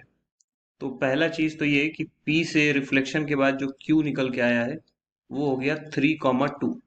अब उस पर ट्रांसलेशन अप्लाई करते हैं, ये फर्स्ट पार्ट हो गया। सेकेंड सब पार्ट पे चलते हैं, translation through a distance 2 unit along positive direction of x axis. तो Q को पॉजिटिव x की तरफ +2 यूनिट मूव कराया गया, तो अब Q के बाद R मान लेते हैं, तो R पॉइंट क्या आ गया, R पॉइंट का कोऑर्डिनेट आ जाएगा 3 + 2 5 5,2 है ना, y में तो मूव करा भी नहीं रहे। तो बेसिकली अब अपने पास क्वेश्चन ये है कि एक पॉइंट है 5,2 R पॉइंट, उसको रोटेट किया जा रहा है बाई एंगल π/4 यानी कि 45 degree about origin in anti clockwise direction, है ना। तो ऐसे करके उसको 45 डिग्री रोटेट कराया गया, तो उसका फाइनल पोजीशन हमसे पूछा जा रहा है। तो उसके लिए पहले जरा इनिशियल एंगल देख लेते हैं, ये थीटा, तो ये हो जाएगा tan theta is equal to 2/5 जो कि पॉजिटिव है, और पॉजिटिव मतलब एक्यूट एंगल ही रहा होगा, बट एग्जैक्ट वैल्यू हमें नहीं पता। ओवरऑल निकालने जाएंगे tan थीटा प्लस 45 डिग्री, है ना। ये ओवरऑल जब जहां पे भी वो पॉइंट आएगा, सपोज ये आर डैश पॉइंट की बात कर रहा हूँ, तो आर डैश पे जो एंगल होगा वो निकालने की अगर कोशिश करें उसका tan, तो ये हो जाएगा tan थीटा प्लस tan 45 यानी 1, और नीचे हो जाएगा 1 माइनस tan थीटा, और वैल्यू आपके पास है तो आप रख के देख सकते हो कि एटलीस्ट आंसर कितना आ रहा है। तो 2/5 + 1 1 - 2/5, तो ये हो जाएगा 7 बाई 5 और ये हो जाएगा 5 माइनस 2 3। तो पॉजिटिव आंसर आया, मतलब अभी भी फर्स्ट क्वाड्रेंट में ही है, और फर्स्ट क्वाड्रेंट में एक ही ऑप्शन है, ऑप्शन नंबर सी। तो डायरेक्ट आंसर ऐसे भी आप निकाल सकते हो। क्वेश्चन नंबर 12 में बोला जा रहा है if this line intersects the curve then c is equal to. तो अगर इस लाइन को यहाँ पे हम लैम्डा मान लें, जो भी इक्वेशंस गिवन है x minus one by three, y minus two by two, z minus three by one, इस पूरे को लैम्डा मानते ही एक्स की वैल्यू अगर आप निकालेंगे तो 3 लैम्डा प्लस वन हो जाएगा। फिर वाई माइनस टू के नीचे जो 2 है वो लैम्डा से मल्टीप्लाई होगा तो 2 लैम्डा, और वाई माइनस टू का 2 जाएगा राइट साइड में तो 2 लैम्डा प्लस टू कर देगा उसको। और ऐसे ही Z minus three by one equal to lambda आप करोगे तो लैम्डा प्लस थ्री हो गया। अब ये पूरा का पूरा वैल्यू इस इक्वेशन में एक्स वाई जेड की जगह रख सकते हैं। साथ में एक और बात बोला जा रहा है कि जेड बराबर जीरो है, तो जेड बराबर जीरो करते ही आप देखो लैम्डा प्लस थ्री जीरो हो गया। इसका मतलब लैम्डा का वैल्यू क्या हो गया, माइनस थ्री, और लैम्डा का वैल्यू माइनस थ्री होते ही ये सब वैल्यूज क्या हो गए, एक्स बराबर अपने पास आ गया minus nine plus one minus eight, y बराबर आ गया minus six plus two minus four, और जेड आ गया जीरो। मतलब eight lambda equal to minus three, ऐसा हमें देखने को मिला। और अगर ऐसा है तो उस पर्टिकुलर केस में अब सी का वैल्यू आसानी से आ जाएगा। माइनस एट का स्क्वायर करेंगे, फिर माइनस फोर का स्क्वायर करेंगे, फिर यहाँ पे प्लस एक्स है मतलब माइनस एट का एडिशन, फिर माइनस ऑफ माइनस फोर करना है, प्लस सी बराबर जीरो। तो ये आ गया 64 plus 16 minus eight plus four plus C equal to zero. तो 16 माइनस एट 8 हो गया, तो 64 plus eight plus four plus C बराबर जीरो। मतलब ये कि सी का आंसर कितना आ गया, -76। बट अगेन यहाँ पे ऑप्शंस में मैच कर नहीं रहा है, बट कॉन्सेप्चुअली यही करेक्ट आंसर है। क्वेश्चन नंबर 13 है if the direction cosine of two vectors a and b are connected by equations l plus m plus n equal to zero, l square minus m square plus n square equal to zero, angle between a and b is. तो सबसे पहले यहाँ पे एक equation को l plus m को suppose यहाँ पे मैंने माइनस एन लिख लिया, या फिर हम एन को minus l plus m bracket के अंदर लिख सकते हैं। अब दूसरे इक्वेशन में l square minus m square plus n square है, उस एन स्क्वायर की जगह पे ये l plus m negative sign के साथ जब स्क्वायर होगा तो वो बन जाएगा एल प्लस एम का whole square equal to zero, है ना। इसको हमने सेकेंड इक्वेशन में रख दिया, पुट इन सेकेंड। यहाँ पे हम फर्स्ट इसको बोल रहे हैं और सेकेंड इसको बोल रहे हैं। तो अब होल स्क्वायर करेंगे अगर, तो l square minus m square plus l square plus m square plus two l m is equal to zero. अब ये तो कैंसिल आउट हो गया, तो बचा क्या, two l square plus two l m is equal to zero. मतलब two l common ले सकते हैं, तो एल प्लस या एल स्क्वायर ही कॉमन ले लें, सबसे अच्छा है। टू एल स्क्वायर अगर कॉमन ले लें तो बचेगा one plus two equal to zero. से दो पॉसिबिलिटी है कि या तो एल की वैल्यू जीरो हो जाए, या तो ये जो टू एम बाई एल की वैल्यू है वो माइनस वन हो जाए। तो दो केस बना लेते हैं, एल इक्वल टू जीरो, और सेकेंड केस क्या है, एल की वैल्यू माइनस टू एम बोल सकते हैं, ठीक है। एल की वैल्यू माइनस टू एम। अब ऑलरेडी हमने कुछ एल प्लस एम की जगह पे मान रखा था माइनस एन, उसमें एल अगर जीरो पुट करेंगे तो एम का वैल्यू क्या आ जाएगा, माइनस एन। और अगर एल की जगह माइनस टू एम पुट करेंगे उस इक्वेशन में, तो minus two m plus m is equal to minus n. इसका मतलब यहाँ पे m बराबर n आ जाएगा सेकेंड वाले केस में। तो यानी कि डायरेक्शन रेशियोज अब लिखे जा सकते हैं, एल एम एन हमें लिखना था, एल का वैल्यू तो जीरो हो गया, एम की जगह पे माइनस एन लिख सकते हैं, यहाँ पे एन लिख सकते हैं, यानी कि जीरो माइनस वन और वन, ये एक तरीके से डायरेक्शन रेशियोज आ गए एन से डिवाइड करने पे, क्योंकि ये रेशियो चल रहा है, ठीक है। तो आप डिवाइड कर सकते हो एन से, राइट। अब इधर अगर लिखना चाहें l is two m is two n, तो एल की जगह पे ऑलरेडी माइनस टू एम है, एम की जगह पे तो हम लोग एम ही लिख सकते हैं, और एन की जगह पे एन एम लिखा जा सकता है, करेक्ट। अब एम से डिवाइड कर देंगे तो ये minus two is two one is two one हो जाएगा, ये सेकेंड डायरेक्शन रेशियो हो गया। तो कॉस थीटा जो होता है वो ए वन ए टू का मल्टीप्लीकेशन जीरो हो गया, plus B one B two का मल्टीप्लीकेशन यानी माइनस वन हो गया, plus C one C two यानी वन हो गया, divided by root over zero square minus one square plus one square. तो ये अपने पास कितना आ जाएगा, रूट टू। और सेकेंड वाले केस में भी यही काम करते हैं, तो माइनस टू का स्क्वायर फोर हो गया, प्लस वन का स्क्वायर इस तरीके से मिल जाएगा आपको। तो यहाँ पे वन और माइनस वन ऊपर जीरो होने की वजह से अब देख लो ये जीरो आ गया, यानी थीटा का value 90 degree. Option C correct होना। क्वेश्चन नंबर 14 ये the equation of the plane bisecting the acute angle between two planes. तो यहाँ पे एंगल बाइसेक्टर ऑफ प्लेन्स अगर लिखना है तो तरीका ये होता है कि आप पहले प्लेन का इक्वेशन एज इट इज लिख लो और उसको डिवाइड करो रूट ऑफ एक्स के कोफिशिएंट के स्क्वायर से, वाई के कोफिशिएंट के स्क्वायर से और z के कोफिशिएंट के स्क्वायर को यहाँ पे एडिशन करना होता है, that is equal to plus minus. अब आप सेकेंड प्लेन के इक्वेशन को लिख लो इसी तरीके से, 3x minus 2y plus 6z plus 8 और रूट के अंदर यहाँ पे आ जाएगा 3 स्क्वायर प्लस माइनस 2 का स्क्वायर और प्लस 6 का स्क्वायर। ठीक है, अब एक बार प्लस एक बार माइनस लेके इसको सॉल्व करेंगे। तो टेकिंग प्लस, अभी मैं प्लस लेके एक बार पहले सॉल्व कर रहा हूँ। तो प्लस लेके सॉल्व करने पे आएगा 2x minus y plus 2z plus 3 divided by 4 4 8 और 1 9 का रूट 3 हो जाएगा। और इधर प्लस लेके सॉल्व किया है इसलिए 3x minus 2y plus 6z plus 8 divided by यहाँ पे 9 और 4 13 13 और 36 49 का रूट 7 हो जाएगा। तो अगर इसको सॉल्व कर लिया जाए तो ये बनेगा 14x minus 7y plus 14z plus 21 is equal to 9x minus 6y plus 18z plus 24, यानी कि ओवरऑल बोला जाए तो 5x minus y minus 4z minus 3 equal to 0। अब ये प्लेन जो है एक्यूट एंगल बाइसेक्टर के अलॉन्ग है या नहीं कैसे पता करेंगे? तो सपोज ये एक प्लेन था P1 और ये दूसरा प्लेन था P2।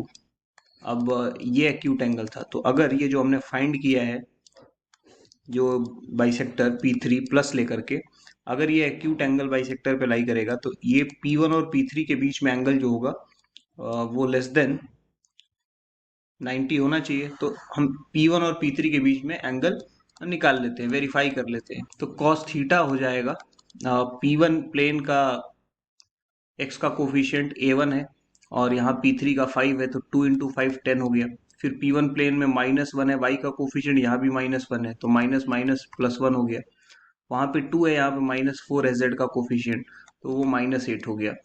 तो ये अपने पास आ गया A1 A2 plus B1 B2 plus C1 C2 और रूट के अंदर 2 square plus -1 square first plane से लिख रहा हूँ और फिर थर्ड वाले प्लेन से आ जाएगा 5 का स्क्वायर प्लस -1 का स्क्वायर प्लस -4 का स्क्वायर। तो अगर आप ये वैल्यू देखोगे तो ऊपर 11 माइनस 8 3 हो गया और नीचे भी ये 3 बना और रूट के अंदर ये 25 और 1 26 और 16 42 यानी 1/√42 आया और कॉस थीटा जो है वो पॉजिटिव आ गया। कॉस थीटा जो है वो पॉजिटिव आ गया और पॉजिटिव मतलब यहाँ पे बिल्कुल सही बात है, ये एक्यूट एंगल ही है। तो यहाँ पे ऑप्शन नंबर बी करेक्ट हो गया। क्वेश्चन नंबर 15 है, plane which is passing through the point 3,2,0 and line x minus 3/1 equal to y minus 6/5 equal to z minus 4/4 is. तो अगर आप देखो सिंपल इस बात से भी ये क्वेश्चन सॉल्व हो जाएगा कि प्लेन जो है 3,2,0 से पास करना चाहिए। तो अगर आप ऑप्शन 1 में पुट करते हो तो 3 माइनस 2 प्लस 0 इक्वल टू 1 आएगा, सेटिस्फाई कर रहा है। लेकिन अगर आपने सेकंड ऑप्शन में पुट किया तो 3 प्लस 2 प्लस 0 वो इक्वल टू 5 आएगा, इसलिए ऑप्शन बी गलत है। अगर आप ऑप्शन सी में पुट करोगे तो 3 माइनस 2 1 आ जाएगा, है ना, z तो 0 है, तो ये भी गलत हो गया। और लास्ट ऑप्शन में सब प्लस साइन है तो वो भी गलत हो गया, 0 आ ही नहीं सकता। तो एक ही करेक्ट ऑप्शन है, ऑप्शन ए। क्वेश्चन नंबर 16 है, if the vectors A I plus J plus K, I plus B J plus K and I plus J plus C K, जहाँ पे ए बी और सी के वैल्यूज अनइक्वल हैं और 1 के equal भी नहीं हो सकते, वो कोप्लानर दिया हुआ है। तो 1/1 minus A plus 1/1 minus B plus 1/1 minus C की वैल्यू क्या होगी? तो कोप्लानर के लिए ये जो डिटर्मिनेंट बनता है वेक्टर के कंपोनेंट से, इसकी वैल्यू 0। अब 1 माइनस ए क्रिएट करने के लिए मैं R2 में ऑपरेशन परफॉर्म करूंगा, R2 माइनस R1। ठीक है, तो ये बन गया A11 और यहाँ बन गया 1 माइनस ए, बी माइनस 1 और 0।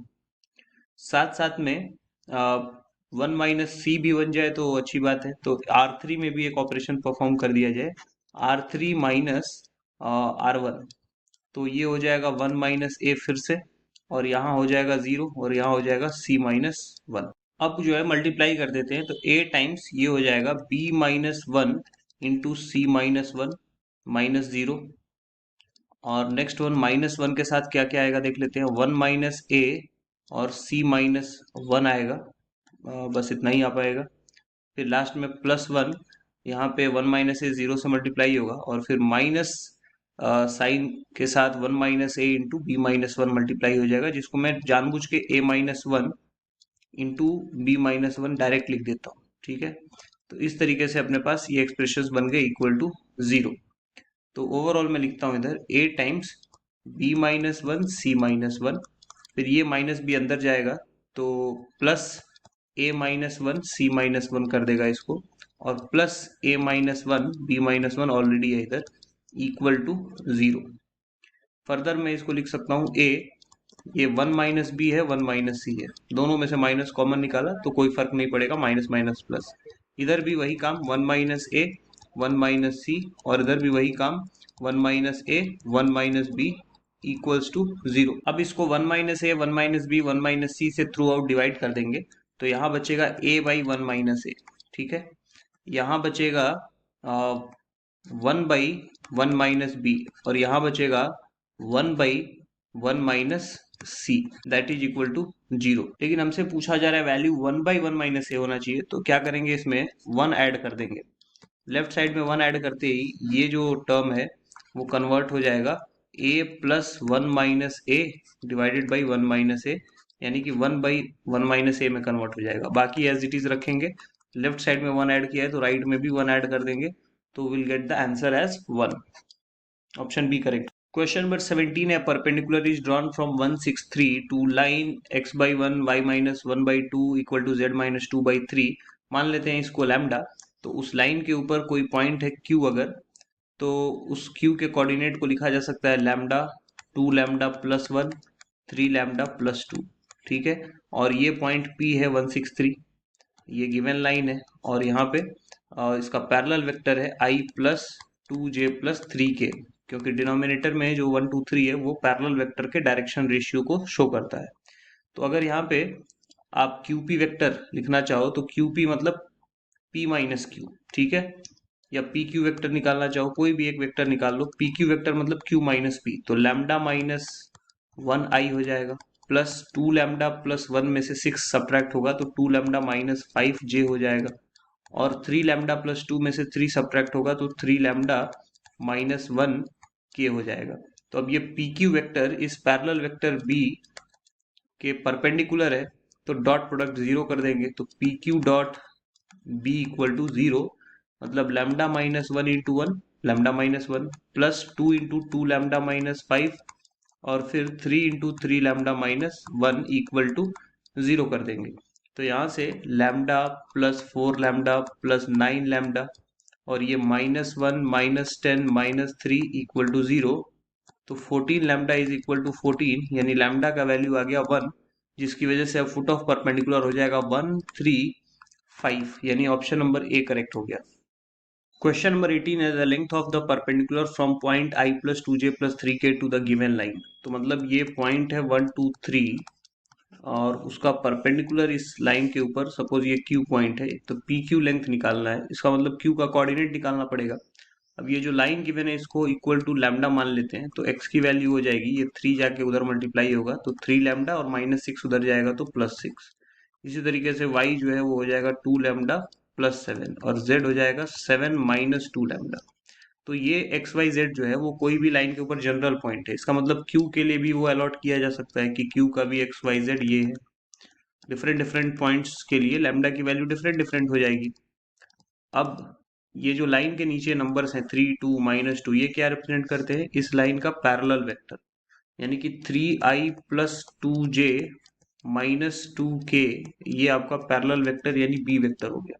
इसका मतलब ये लैम्डा निकालने के लिए आप क्या कंसेप्ट यूज कर सकते हो कि PQ vector dot B vector is equal to 0, क्योंकि दोनों परपेंडिकुलर है। तो यानी कि अब PQ वेक्टर निकाल लिया जाए, तो PQ वेक्टर कैसे निकलेगा, PQ वेक्टर हो जाएगा 3 लैम्डा प्लस 6 -1, यानी 3 lambda plus 5 times of i। फिर 2 लैम्डा प्लस 7 में से 2 सब्ट्रैक्ट कर देंगे तो 2 लैम्डा प्लस 5 जे। फिर ऐसे ही 7 माइनस 2 लैम्डा माइनस 3 करेंगे तो 4 माइनस 2 लैम्डा हो जाएगा के। और अब डॉट प्रोडक्ट आप ले करके यहाँ पे लिखते जाओ तो 3 इंटू 3 लैम्डा प्लस 5, फिर हो जाएगा प्लस 2 इंटू 2 लैम्डा प्लस 5, और फिर minus 2 into 4 minus 2 lambda equal to 0। तो 9 lambda plus 15 plus 4 lambda plus 10 minus 8 plus 4 lambda equal to 0 हो गया। तो 4 लैम्डा 9 लैम्डा ये मिला के हो गया 17 लैम्डा। और तब तक इधर 25 माइनस 8 17, यानी 17 को उधर भेजते ही माइनस 17 हो गया। और लैम्डा की वैल्यू आ गई -1, यानी जो क्यू का कोऑर्डिनेट है वो -1 रखते ही आ जाएगा अपने पास 3, 5 और 9। तो 3, 5, 9 से आप डिस्टेंस निकाल लो पी क्यू का, वो हो जाएगा रूट ऑफ 3 माइनस 1 का होल स्क्वायर प्लस 5 माइनस 2 का होल स्क्वायर प्लस 9 माइनस 3 का होल स्क्वायर। 3 माइनस 1 मतलब 2 का स्क्वायर 4 हो जाएगा, 5 माइनस 2 फिर से 3 का स्क्वायर 9 हो जाएगा, तो 4 और 9 13, और 9 माइनस 3 यानी 6 का स्क्वायर 36। तो 36 और 13 मिला के 49, 49 का रूट 7 हो जाएगा। तो ऑप्शन नंबर बी करेक्ट हो गया। क्वेश्चन नंबर 19 है the angle between the line x minus 2y plus Z equal to 0, x plus 2y minus 2z and plane 5x minus 2y minus z plus 17 equal to 0। पहले यहाँ पे दो lines का equation ऐसा feel हो रहा है, बट एक्चुअल में वो एक ही पर्टिकुलर लाइन है। तो सबसे पहले let z is equal to lambda, और दोनों को सॉल्व करके एक इक्वेशन बना लेते हैं। तो x minus 2y equal to minus z मतलब माइनस लैम्डा होगा, और दूसरा इक्वेशन हो जाएगा x plus 2y equal to 2 lambda बोल सकते हैं। ऐड करने पे 2x बराबर आ जाएगा लैम्डा, ठीक है। अब 2x बराबर लैम्डा का मतलब ये हो गया कि x बाई हाफ को बोला जा सकता है इक्वल टू लैम्डा। अब 2x बराबर लैम्डा था तो इस इक्वेशन में इंटू 2 करके जो 2x आएगा उसकी जगह पे लैम्डा रख देते हैं, है ना। तो वहां से y भी आ जाएगा अपने पास। सो ये हो गया lambda plus 4y is equal to 4 lambda, यानी कि 4y is equal to 3 lambda. It means ये 3 को नीचे लेके आ जाएंगे तो y बाई 3 हो गया, और 4y जो था वो सबसे नीचे 4 को भेज सकते हैं। तो एक ही लाइन का इक्वेशन परफेक्टली अब आ गया क्या कि x by half equals y by 3 by 4 equals z by 1, और सब मिला के यहाँ पे लैम्डा आ गया। जो नीचे रेशियो आया 1/2 3/4:1, इसमें 4 से मल्टीप्लाई कर दे तो आ जाएगा 2:3:4।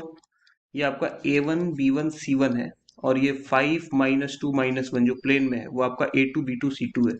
तो angle between line and plane निकालने के लिए साइन थीटा लेना होता है। तो 2 into 5 plus 3 into minus 2 plus 4 into minus 1, ये हो गया। और अगर आप रूट के अंदर टर्म्स लिखना चाहो तो लिखोगे, बट उसके पहले अगर आप कैलकुलेट कर लो तो ये 10 है, ये -6 है, ये -4 है, मतलब ऊपर वाली क्वांटिटी ही 0 हो गई, विच मीन्स कि थीटा वैल्यू कितना आ गया 0 डिग्री। ऑप्शन डी करेक्ट हो गया।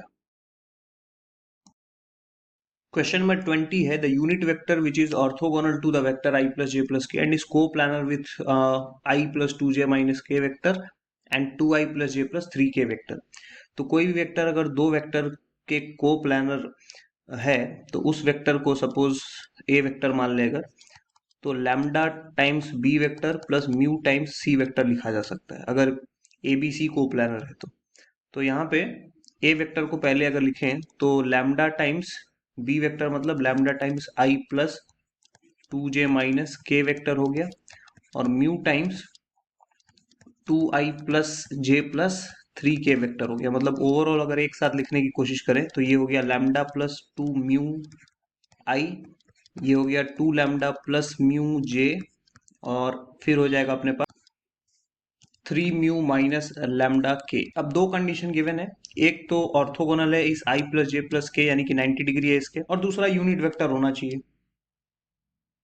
तो दोनों कंडीशन एक एक करके अप्लाई करते हैं। पहले इसको मान लेते हैं डी वेक्टर, और अप्लाई करते हैं कि a डॉट डी वेक्टर पहले 0 होना चाहिए।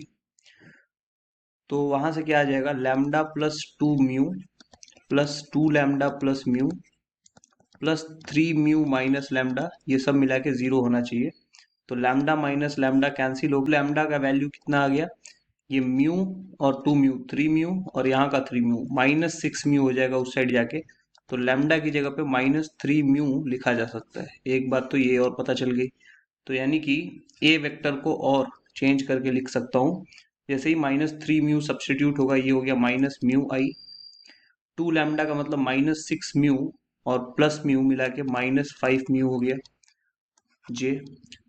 और लैम्डा की जगह -3 म्यू रखते ही ये लास्ट वाला कंपोनेंट क्या हो जाएगा, 6 म्यू के वेक्टर। अब यूनिट वेक्टर है, इसलिए आप आसानी से रूट के अंदर ये लिख सकते हो कि म्यू का स्क्वायर प्लस 25 म्यू का स्क्वायर प्लस 36 म्यू का स्क्वायर बराबर 1। विच मीन्स कि 25 और एक 26, 26 और 36 अगर आप मिला दो तो 62 म्यू स्क्वायर हो जाएगा इक्वल टू 1। यानी म्यू स्क्वायर का value 1/62 and mu is actually 1/√62 हो जाएगा। यानी एक ही ऑप्शन में √62 नीचे दिख रहा है, ऑप्शन नंबर ए में, उसको आप टिक कर दो। क्वेश्चन नंबर 21 है, which statement is true for the line and plane having intercept -4, 2 and 3। तो पहले इस प्लेन का इक्वेशन लिख लो जिसका इंटरसेप्ट गिवन है। इक्वेशन लिखा जाता है x/a plus y/b plus z/c is equal to 1 से। तो इसमें इंटरसेप्ट आप रख दो, x/-4 plus y/2 plus z/3 is equal to 1। तो 12 से मल्टीप्लाई कर देते हैं थ्रू आउट, तो ये बन जाएगा -3x plus 6y plus 4z equal to 12। मैंने 12 से थ्रू आउट मल्टीप्लाई कर दिया है। अब चेक कर लेते हैं, ये जो लाइन है इसमें -4, -2, -3 दिख रहा है आपको अगर x y z के बाद, तो वही पॉइंट्स हैं जो लाइन पे लाई करती है। तो 4, 2, 3 ये एक पॉइंट है इस लाइन के ऊपर, है ना।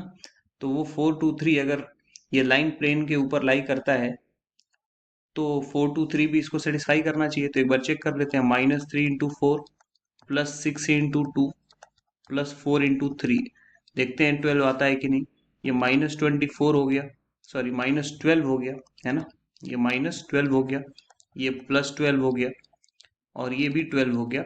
तो ये कैंसिल और ये सिर्फ 12 का मतलब 4, 2, 3 वो जो पॉइंट है वो प्लेन के ऊपर लाई कर रहा है, यानी लाइन भी प्लेन के ऊपर ही है। Line lies in the plane, है ना। तो ये ऑप्शन नंबर बी तो ट्रू लग रहा है। ऑप्शन नंबर ए भी अगर आपको चेक करना है, line is orthogonal to the plane, तो वो कैसे आप चेक कर सकते हो, जो लाइन का पैरेलल वेक्टर होता है वो होता है 8, 2 और 3।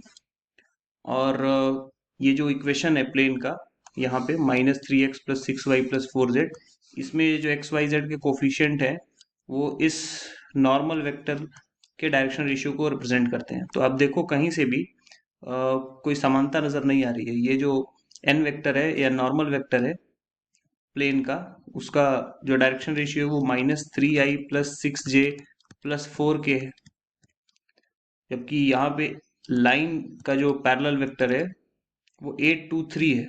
तो अगर लाइन प्लेन के ऑर्थोगोनल होती, line is orthogonal to the plane, है ना, अगर लाइन ऐसा होता तो पैरेलल वेक्टर लाइन का वो भी n वेक्टर के पैरेलल होता। तो रेशियोज यहाँ पे सेम आते, बट रेशियो सेम नहीं आ रहे हैं, मतलब ऑप्शन ए तो गलत है। और line makes an acute angle with plane, ये भी नहीं कह सकते क्योंकि यहाँ पे आपको दिखने को मिल रहा है साफ साफ कि लाइन खुद प्लेन के ऊपर लाई कर रहा है। क्वेश्चन नंबर 22 है, the image of the point 1, -1, 1 in plane x-2y plus 3z plus 1 equal to 0 is. तो जब भी इमेज निकालना रहता है फॉर्मूला क्या यूज करते हैं, x माइनस जो भी पॉइंट का इमेज निकालना है उसका x कोऑर्डिनेट, फिर equal to y minus y coordinate उसी पॉइंट का, तो +1 हो जाएगा, फिर z माइनस z कोऑर्डिनेट, और नीचे डिनोमिनेटर में प्लेन का एक्स वाई जेड का कोफिशिएंट लिखते हैं। तो ये 1, ये -2 और ये 3 हो गया। फिर इक्वल टू में जाकर के यहाँ पे -2 लिखते हैं और ब्रैकेट के अंदर जो भी प्लेन का इक्वेशन है उसमें एक्स वाई जेड पॉइंट के कोऑर्डिनेट को रख देते हैं। तो ये 1, ये -2 इंटू -1 और ये 3 इंटू 1 हो गया, तो 3 ही रहेगा, और +1 है तो +1 डिवाइडेड बाई ये 1, -2 और 3 का होल स्क्वायर यहाँ पे ऐड करते जाते हैं।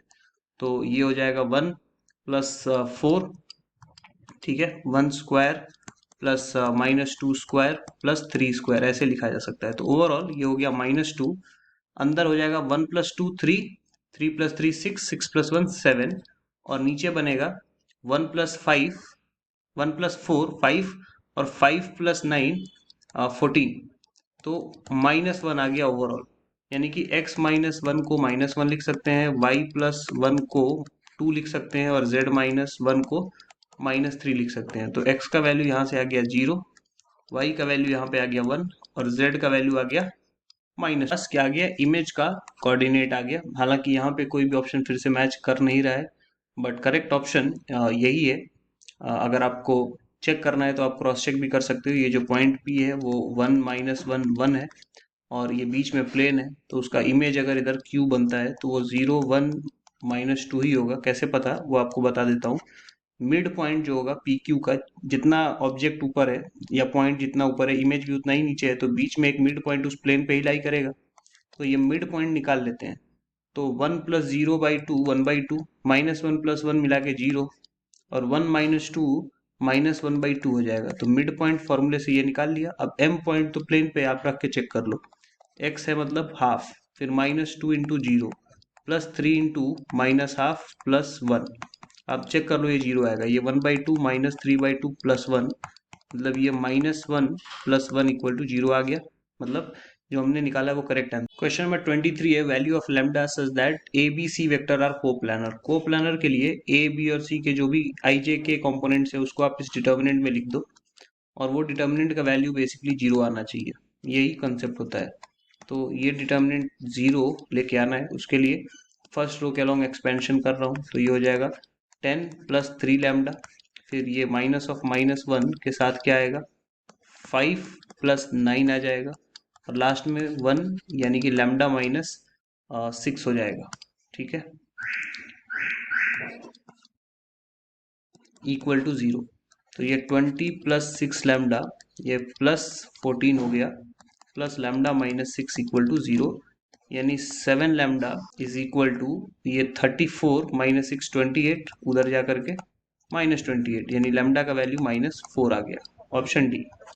क्वेश्चन नंबर 24 है, the angle between lines with direction ratio 4 -3 5 and 3 4 5 is. तो कभी भी दो लाइंस का डायरेक्शन रेशियो सेपरेटली दिया हो तो कॉस थीटा निकाला जा सकता है। तो ये फर्स्ट लाइन है, तो ये आपका A1 है, ये आपका B1 है, ये C1 है, ये A2 है, ये B2 है सेकेंड लाइन होने की वजह से, और ये C2 है। तो कॉस थीटा का फॉर्मूला होता है A1 A2 plus B1 B2 plus C1 C2 by root के अंदर A1 square plus B1 square plus C1 square और फिर रूट के अंदर A2 square plus B2 square plus C2 square. तो यहाँ पे अगर अप्लाई करें तो 4 इंटू 3 हो जाएगा, प्लस -3 इंटू 4 हो जाएगा और प्लस 5 इंटू 5 हो जाएगा। और रूट के अंदर भी कंपोनेंट्स को लिख देते हैं, 4 का स्क्वायर, फिर -3 का स्क्वायर और फिर 5 का स्क्वायर। यहाँ भी रूट के अंदर 3 का स्क्वायर प्लस 4 का स्क्वायर प्लस 5 का स्क्वायर। ऊपर बन जाएगा 12 और -12 और प्लस 25 और नीचे 16 और 9 मिला के 16 और 9 मिला के 25 और 5 का स्क्वायर भी 25, मतलब रूट 50 दोनों में आएगा जो कि 50 हो जाएगा। तो ओवरऑल 1/2 आया, इसका मतलब कॉस 60 डिग्री है। ऑप्शन ए करेक्ट है। क्वेश्चन में 25 गिवन है, the points P Q R are collinear, ratio in which Q divides PR externally is. तो यहाँ पे अपने पास PR है और Q जो है इस PR को एक्सटर्नली डिवाइड कर रहा है, किस रेशियो में ये पूछा जा रहा है। तो जाहिर सी बात है, आप डायरेक्टली रेशियो की बात कर रहे हो तो इसका मतलब PQ इज टू QR, ये रेशियो की बात हो रही है। तो आप डायरेक्ट डिस्टेंस निकाल लो, सारे कोऑर्डिनेट्स तो पता ही है, बहुत सारे मेथड्स हैं बट सबसे सिंपल तो यहाँ पे यही है कि आप डिस्टेंस ही निकाल लो सीधे सीधे। तो रूट के अंदर PQ का वैल्यू क्या हो जाएगा 3 - 5 यानी -2 का स्क्वायर 4 हो जाएगा, फिर 2 - 4 -2 उसका स्क्वायर भी 4 हो जाएगा और -4 माइनस ऑफ -6 प्लस 6 हो जाएगा, उसका भी 2 का स्क्वायर 4 ही आएगा। तो मतलब ऊपर तो √12 आ गया। और QR निकालने जाओगे आप तो 9 - 5 4 4 का स्क्वायर 16 हो गया, 4 - 8 फिर से -4 का स्क्वायर 16 हो गया और -6 प्लस 10 हो जाएगा, यानी कि फिर से 4 और उसका स्क्वायर 16 हो जाएगा। तो रूट के अंदर ऊपर 12 आया और नीचे रूट के अंदर 48 आ गया, यानी कि ओवरऑल रूट के अंदर क्या आ गया 12/48 यानी 1/4 which is 1/2। Option A correct हो गया। क्वेश्चन नंबर 26 है, if origin is the centroid of a triangle P Q R, जहाँ पे पी क्यू आर का वर्टेक्स कोऑर्डिनेट्स दे रखा है, तो एबीसी की वैल्यू पूछी जा रही है। तो आपको पता है कि सेंट्रॉइड का कोऑर्डिनेट निकालने के लिए, सपोज सेंट्रॉइड का एक्स कोऑर्डिनेट निकालना है, तो तीनों वर्टेक्स के एक्स कोऑर्डिनेट को ऐड करके 3 से डिवाइड करना होता है, यही रूल है। तो अगर ओरिजिन है सेंट्रॉइड का कोऑर्डिनेट, तो एक्स कोऑर्डिनेट भी 0 होगा। तो जरा पी क्यू आर के एक्स कोऑर्डिनेट को ऐड करके 3 से डिवाइड करते हैं, तो 2a plus -4 plus 8 divided by 3, तो यानी कि ये आ जाएगा 2a plus 4 equal to 0, which means कि a का वैल्यू -2 आ गया। एक ऑप्शन तो यहीं एलिमिनेट हो गया। यही काम करेंगे y कोऑर्डिनेट के लिए भी, तो y कोऑर्डिनेट भी सेंट्रॉइड का ओरिजिन है तो 0 ही होगा। और y कोऑर्डिनेट का एडिशन 2 प्लस 3b प्लस 14 करेंगे डिवाइडेड बाई 3, तो यहाँ से भी 3b इज इक्वल टू -16 हो जाएगा, यानी b का वैल्यू -16/3 आ गया। और इसके वजह से ऑप्शन ए और ऑप्शन बी भी गलत हो गए, तो ऑप्शन सी करेक्ट हो गया। सी की वैल्यू आपको फाइंड करनी है, तो आप क्रॉस चेक कर सकते हो फाइंड। क्वेश्चन नंबर 27 है, the length of perpendicular drawn from 1 to 3 to the line x - 6/3 equal to y - 7/2 equal to z - 7/-2 is. तो यहाँ पे 1 2 3 सपोज कोई पॉइंट P है और ये लाइन गिवन है, और इसका पैरेलल वेक्टर कैसे लिखा जा सकता है, b vector is equal to, ये जो नीचे नंबर्स हैं ये डायरेक्शन रेशियो होते हैं लाइन के पैरेलल वेक्टर के, यानी कि 3i plus 2j minus 2k। और लाइन के ऊपर अगर कोई पॉइंट आपको रैंडमली एज्यूम करना है, तो आप इसको लैम्डा एज्यूम कर लो और यहाँ से x की वैल्यू लिखते जाओ। तो x का कोऑर्डिनेट यहाँ पे हो जाएगा 3 लैम्डा प्लस 6, y का कोऑर्डिनेट हो जाएगा 2 लैम्डा प्लस 7, और ये -2 z -7 के जो नीचे है वो मल्टीप्लाई होगा उधर, तो -2 लैम्डा, और ये -7 राइट साइड में जाएगा, तो 7 -2 लैम्डा z कोऑर्डिनेट हो गया। अब अगर आप पी क्यू वेक्टर लिखोगे, तो आप बोल सकते हो कि P Q vector is perpendicular to b, और दोनों का डॉट प्रोडक्ट 0 करते ही लैम्डा की वैल्यू आ जाएगी, क्यू का कोऑर्डिनेट मिल जाएगा, और वहां से आप पी क्यू निकाल सकते हो जो कि लेंथ ऑफ परपेंडिकुलर होगा। तो पहले पी क्यू वेक्टर निकाल लेते हैं, ये हो जाएगा 3 लैम्डा प्लस 6 माइनस 1, यानी 3 लैम्डा प्लस 5 टाइम्स ये आई लिख लेंगे। फिर 2 लैम्डा प्लस 7 माइनस 2 करेंगे तो 2 लैम्डा प्लस 5 जे हो जाएगा, और 7 माइनस 2 लैम्डा माइनस 3 करेंगे तो 4 माइनस 2 लैम्डा के हो गया। अब डॉट प्रोडक्ट ले लेंगे, तो P Q dot b vector 0 करते हैं, तो ये बन जाएगा 3 into 3 lambda plus 5 plus 2 into 2 lambda plus 5 -2 into 4 -2 lambda बराबर 0। तो 9 lambda plus 15 plus 4 lambda plus 10 -8 plus 4 lambda equal to 0। तो 4 lambda 8 lambda 8 and 9 17 lambda is equal to -17 हो जाएगा, यानी लैम्डा की वैल्यू -1 आ गई, और -1 आते ही क्यू का कोऑर्डिनेट जो है वो आ जाएगा 3 5 और 9, यानी कि पी क्यू डिस्टेंस अगर आपको निकालना है अब, तो क्यू का एक्स कोऑर्डिनेट 3 माइनस पी का एक्स कोऑर्डिनेट 3 - 1 2 2 का स्क्वायर, ऐसे ही 5 - 2 3 का स्क्वायर, ऐसे ही 9 - 3 6 का स्क्वायर। तो ये बन जाएगा 4 + 9 + 36, यानी रूट के अंदर 49, जिसका value 7, option D. Question number 28 है, in 3 dimensional space x² - 5x + 6 = 0 represents. So यहाँ पे अगर आप इसको फैक्टराइज कर लोगे, तो x² - 2x - 3x और +6 = 0 बोला जा सकता है, यानी कि x कॉमन लेके x - 2 -3 कॉमन लेके फिर से x - 2 = 0 बोला जा सकता है, यानी एक आ गया x - 2 और दूसरा ब्रैकेट आ गया x - 3 = 0, विच मीन्स कि x बराबर 2 या फिर x बराबर 3 आ गया अपने पास। क्लियर है? तो x बराबर 2 आ गया या फिर x बराबर 3 आ गया। अब ये कोई लाइन नहीं है, ना ही 2 पॉइंट्स हैं, है ना। पॉइंट्स के तो कोऑर्डिनेट्स होते हैं x, y, z का जो जनरल इक्वेशन होता है वो होता है ax + by + cz + d। अब इसमें कंडीशन ये कि ये जो a b c कॉन्स्टेंट्स हैं या कोफिशिएंट्स हैं बेसिकली, इनमें से कोई 2 0 हो सकता है, तीनों 0 नहीं हो सकते एक साथ, दोनों 0 हो सकता है, बट तीसरा भी 0 हो गया तब तो एक्स वाई जेड बचेगा ही नहीं। तो इस वजह से यहाँ पे आप देखो तो b और c कोफिशिएंट्स 0 हैं, सिर्फ x का कोफिशिएंट बच रहा है। तो बेसिकली ये दो पैरेलल प्लेन्स हैं जहाँ पे हमेशा x = 2 और x = 3, दोनों में से कोई एक मेंटेन रह रहा है उस पर्टिकुलर प्लेन पे। हर बार किसी भी पॉइंट पे जाओ आप x बराबर 2 ही है। तो दो पैरेलल प्लेन्स हैं x equal to 2, x equal to 3, है ना। थोड़ा सा आप ऐसे इमेजिन भी कर सकते हो, ये 2 है ये 3 है, तो इस तरीके से यहाँ पे एक प्लेन हो गया, यहाँ पे एक प्लेन हो गया, ऐसे बोल सकते हैं। ऑप्शन बी करेक्ट है। क्वेश्चन नंबर 29 है the line is parallel to the plane.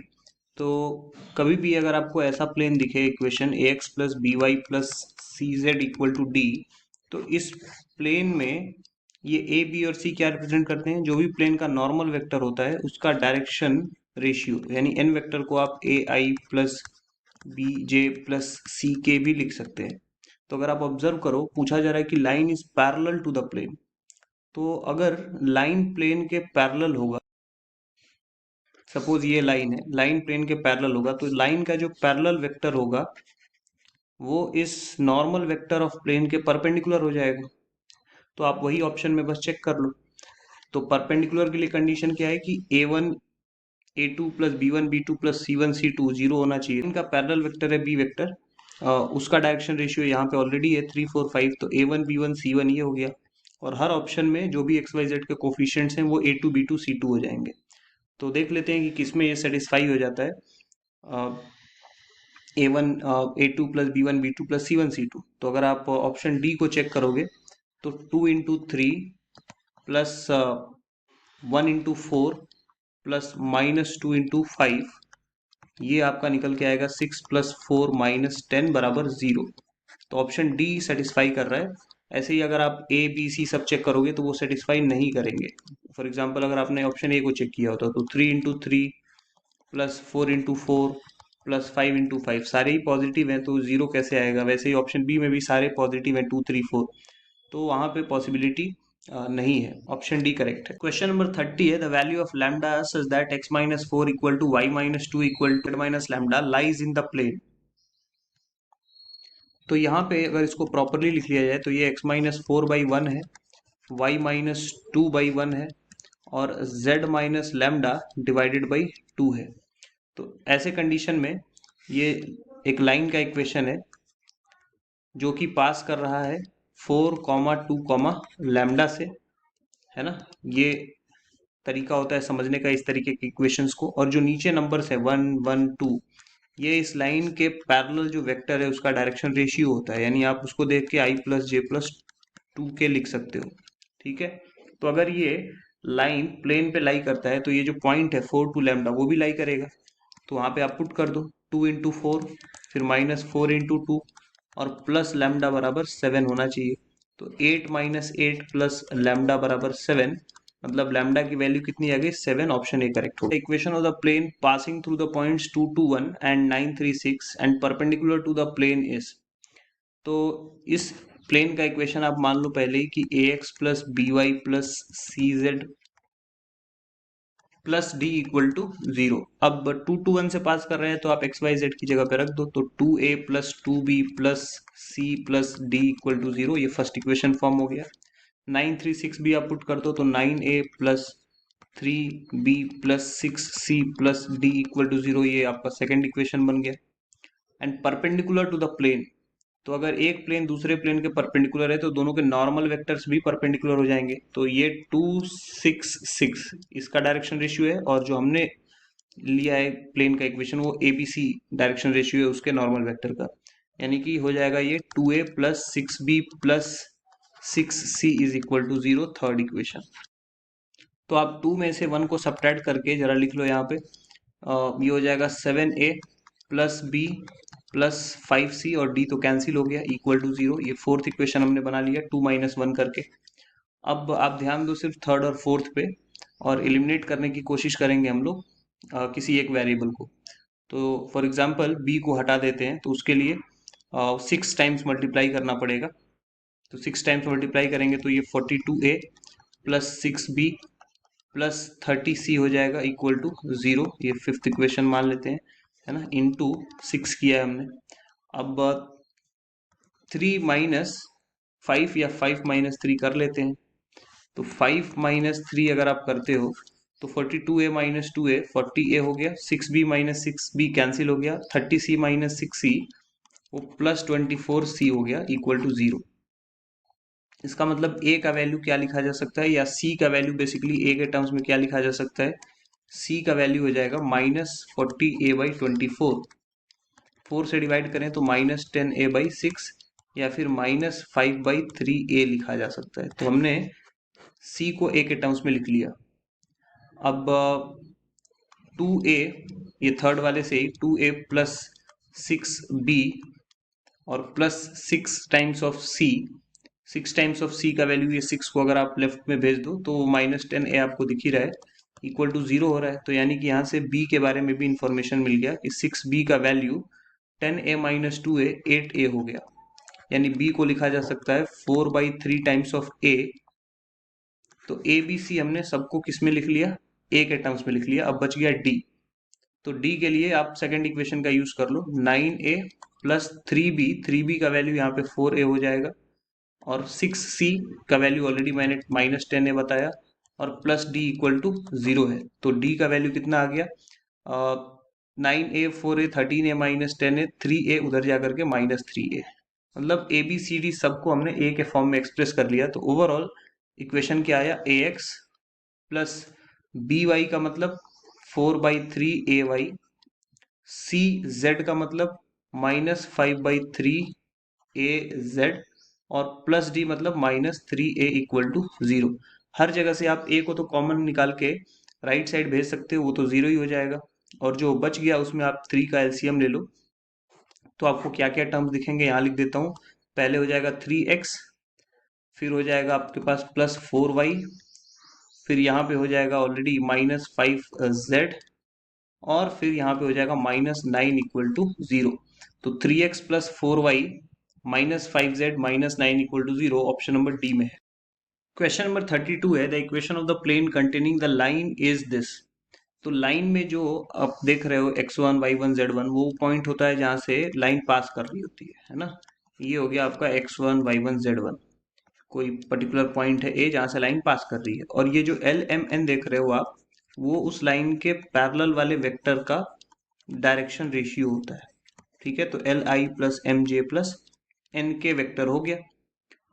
अब यहाँ पे अगर आप देखो तो प्लेन के बारे में दिया है कि equation of plane containing the line. तो अगर प्लेन ही लाइन को कंटेन कर रहा है, इसका मतलब जो पैरेलल वेक्टर होगा वो तो उस प्लेन पे ही लाई करेगा, और प्लेन का एक अपना नॉर्मल वेक्टर भी होता है।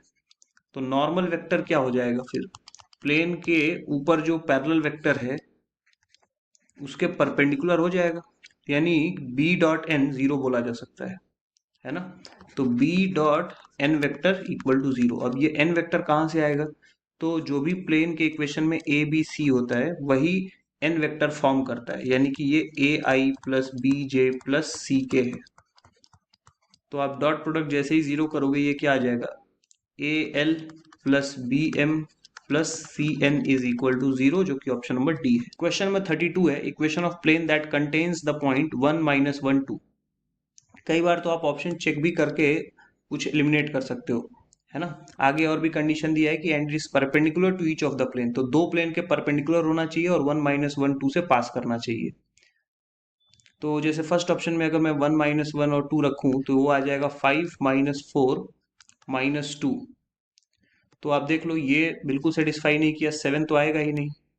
ऐसे ही बी ऑप्शन अगर आप चेक कर लो तो 5 + 4 हो जाएगा और +2, तो ये भी नहीं आया, है ना, ये तो ज़्यादा आ गया, 11 आ गया। सी ऑप्शन अगर आप चेक करो तो -5 - 4 -2, ये भी नहीं आया, तो निगेटिव आ गया पूरा। और लास्ट ऑप्शन में अगर आप रखते हो 1 - 1 और 2, तो 5, ये माइनस माइनस +4 और फिर -2, तो अब जाकर के 7 आया है। तो ये तो बिना सॉल्व किए ऑप्शन से ही हो गया।